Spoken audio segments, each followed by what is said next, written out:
Alright, John, this is your bone and saddle and nut. This is the bone for your saddle and nut being made. This is how it starts. As you can see, it's actually bones. You get soup bones from Elmer's. You gotta boil all the soft tissue off of them, and then most important part, you dry them out, degrease them in some type of white gas, lantern oil, naphtha, anything like that works. And then you bleach them by soaking them in peroxide. But this is how they start out. I won't bore you with all that. We'll go down the shop and I'll let you know what's going on with your guitar. Okay, first things first, here's my shop. Got a lot of room down here. It's a lot bigger than my last one, which is very nice. Tools on my shelf there. The desk is full of tools. All the bones I showed you boiling on the stove. There's a couple of saddle blanks being soaked in lantern fuel, white gas. I use naphtha most of the time too. Works really well. That there's a guitar that I built, and obviously that one's yours. What I wanted to show you is all acoustic guitars are called flat tops. I don't know why they call them that, because none of them are really flat top. They all have a radius to them. All the ones I built, the tops are 28-foot radius, the backs are 15-foot radius. I believe the back tiers is probably 15-foot too. It's pretty common. Martins, the tops are a little flatter. They're usually a 30-foot radius, but there still is a radius to it. So if you take a straight edge and you go on mine, you can see that there's a little bit of a belly up, and that's because, like I said, the top isn't flat. It actually does have a radius to it. It's built right into it. So even if it's brand new without strings or anything on it, it's going to have that. That's absolutely normal, because they're not flat. Now let me switch hands on the phone here and show you yours. As you can see, it's a little bit, again, of a belly up, but not much at all. I mean, that's absolutely normal. I've seen guitars that are bellied up so bad they'll have stacks of coins on each side of the straight edge, because it's like way up here, bellied up over the years. The string tension will bring it up. So as far as being bellied up, yours is absolutely normal. You got a Martin long scale. Right now I've adjusted your truss rod and your neck is straight. Usually when you set it up to play, the neck isn't perfectly straight, because you want to leave a little bit of room in this area here, give the string room to vibrate, so it doesn't hit the frets and buzz and whatnot. So right now it's straight. After pretty much checking everything out, I haven't really done any work to it, but after checking everything out, I realized what the problem is, and I am 100% sure that what the problem is on your guitar is the neck angle. Now I'm going to show you the neck angle on mine over here. When you take a straight edge and you put it across your frets like so, and you go towards the bridge, now the straight edge should ride right over the top of the bridge. That's the proper neck angle, right over the top. Because you imagine the straight edge being a string itself, it'll go straight over the top of the bridge, and then the saddle will actually lift the string up a little bit, and that's how you can adjust the string height and whatever. But without the saddle in it, the proper neck angle, your straight edge should ride right over the top. Now yours having the neck straightened out and everything. Right now, you put the straight edge right in the middle of the fretboard, like so. Let's get it right where it's supposed to be.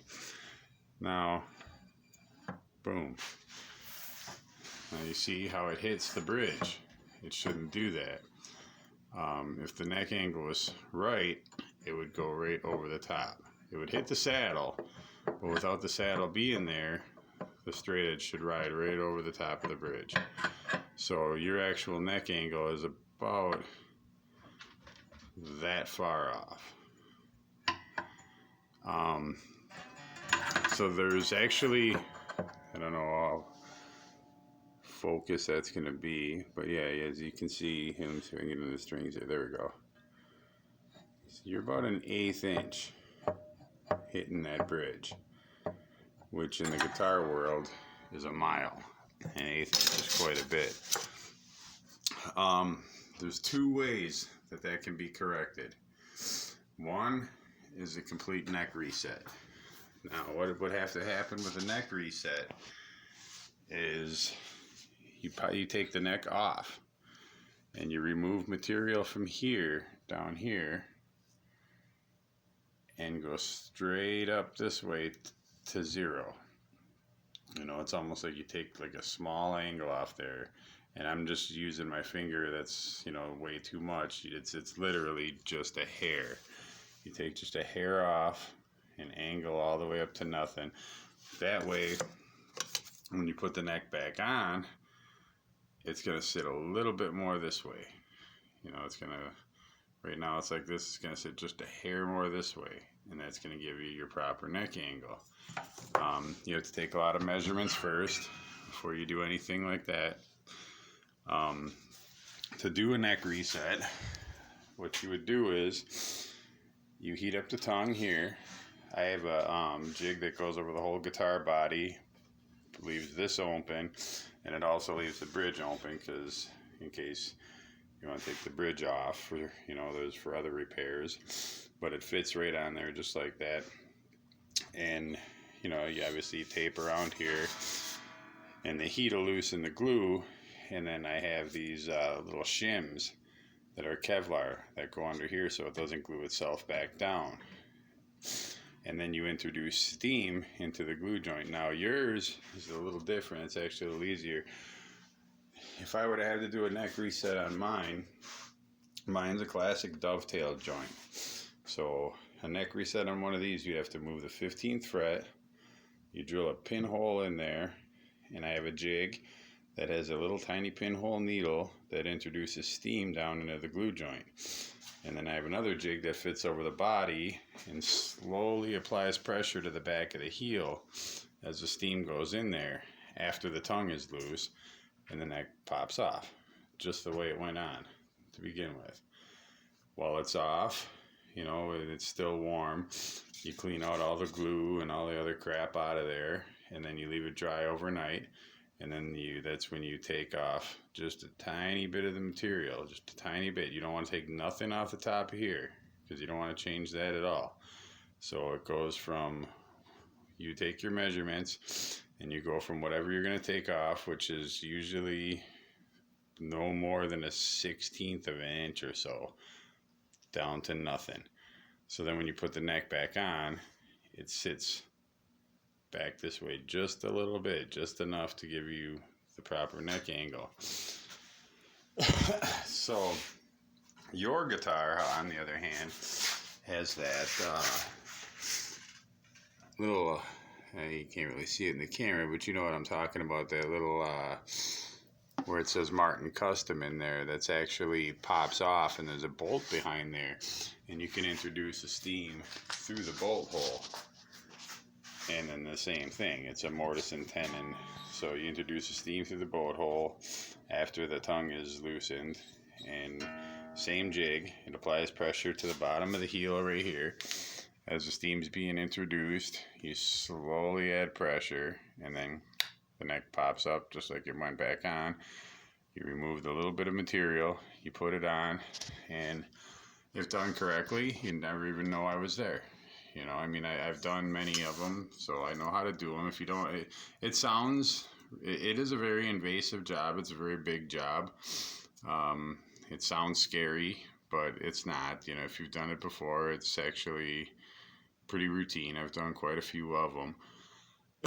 So, you know, I'm pretty confident. If, like I said, if it's something you've never done, I wouldn't recommend doing it. But I've done many of them, so I know what I'm doing and I know how to do it. The only other option you have is to lower the bridge itself, which means you'd have to take the bridge off and shave the bottom of the bridge.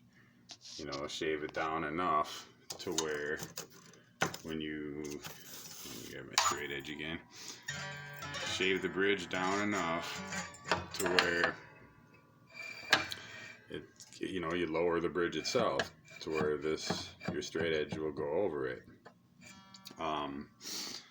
Some people do that, and it can be done, and it will work. It'll last. You'll probably be able to play it for a few years that way.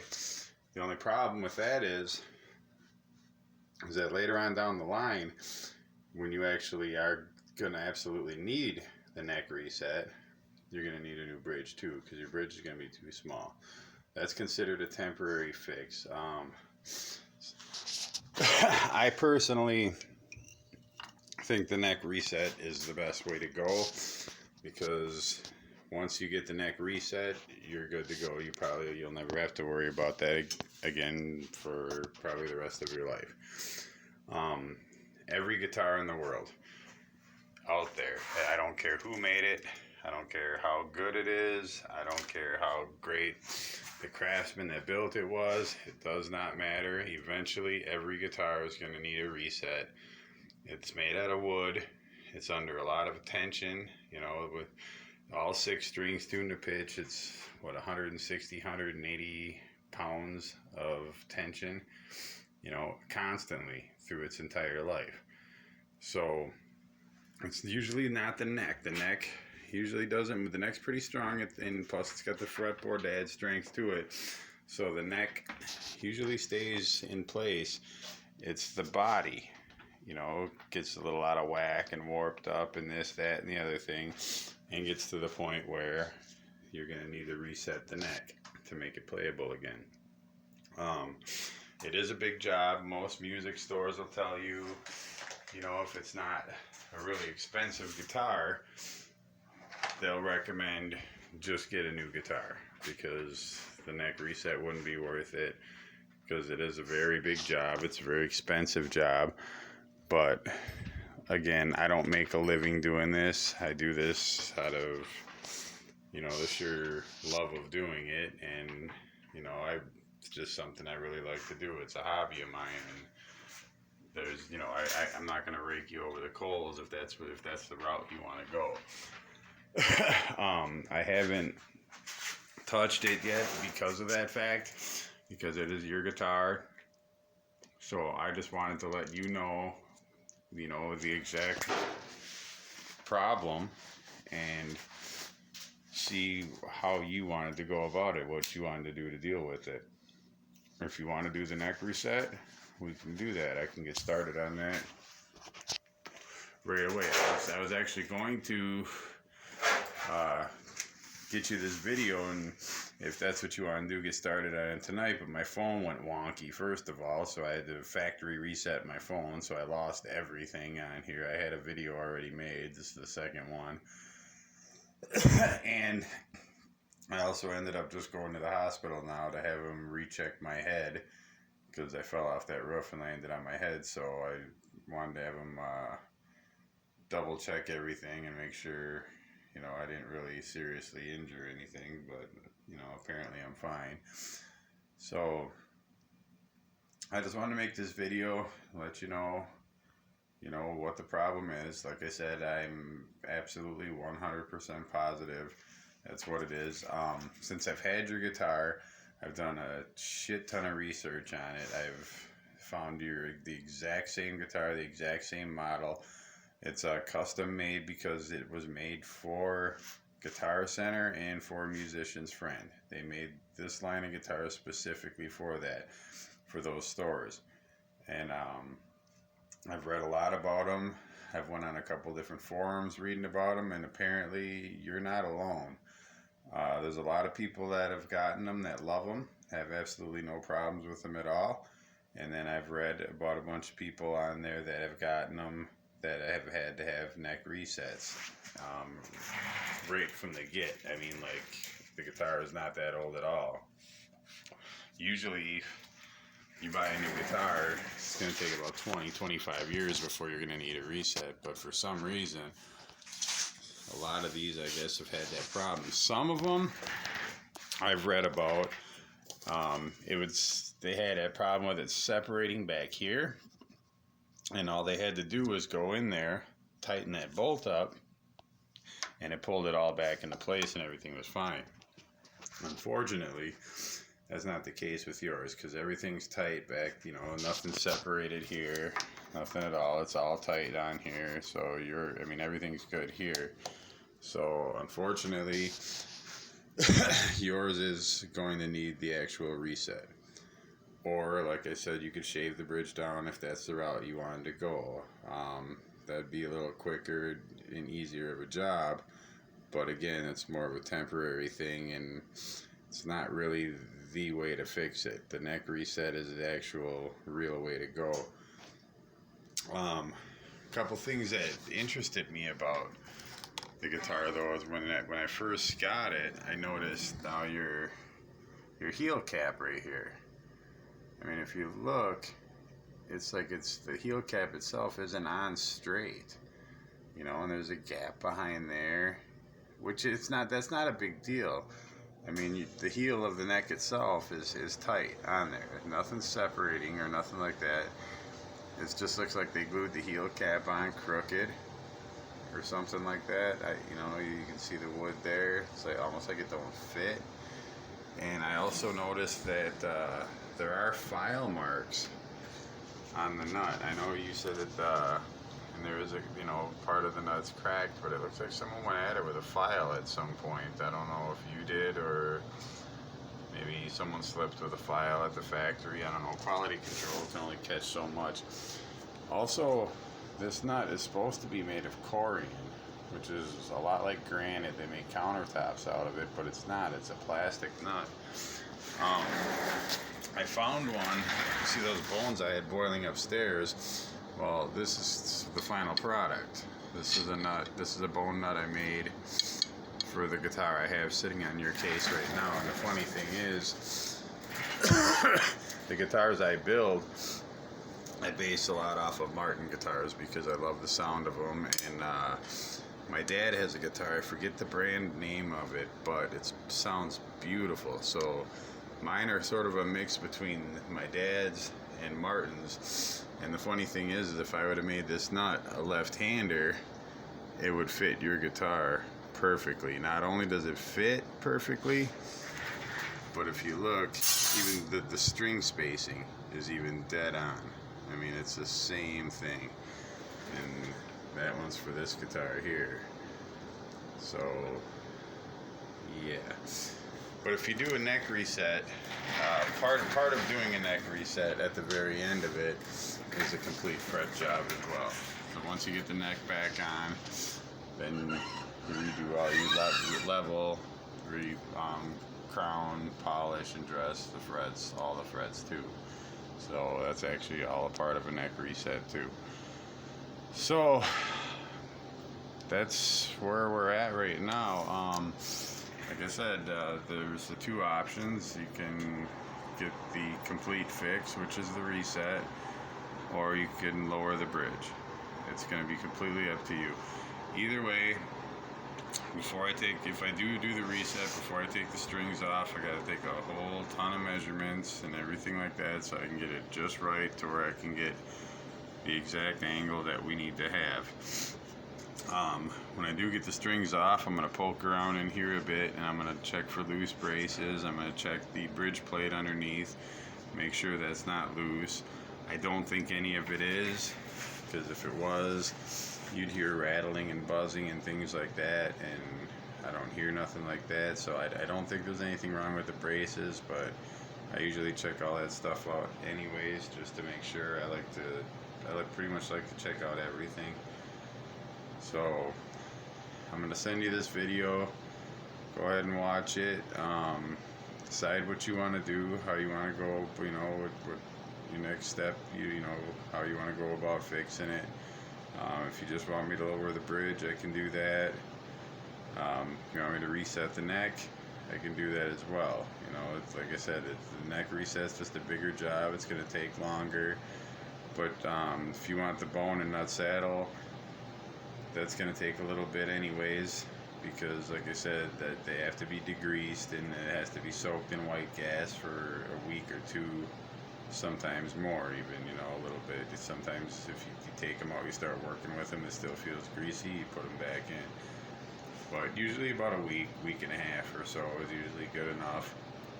And then after that, you soak them for a day or two in peroxide, and that bleaches them, gets them nice and white and shiny and pretty looking, so. But that's what we got, and like I said, I'm gonna leave the rest up to you. You decide how you want to go about it from here. I'm game to do either one, whichever you decide to do. Let's do it. You just let me know. Like I said, I had to factory reset my phone, so I lost all my contacts and everything, but I still got you on Messenger, so I'll send you this video on Messenger. Hopefully it works. And then you let me know, send me a message tomorrow or whatever. I know it's getting late now. Let me know how you want to go about it, how you want to deal with the problem, and we'll go from there. Alrighty, have a good night, sir.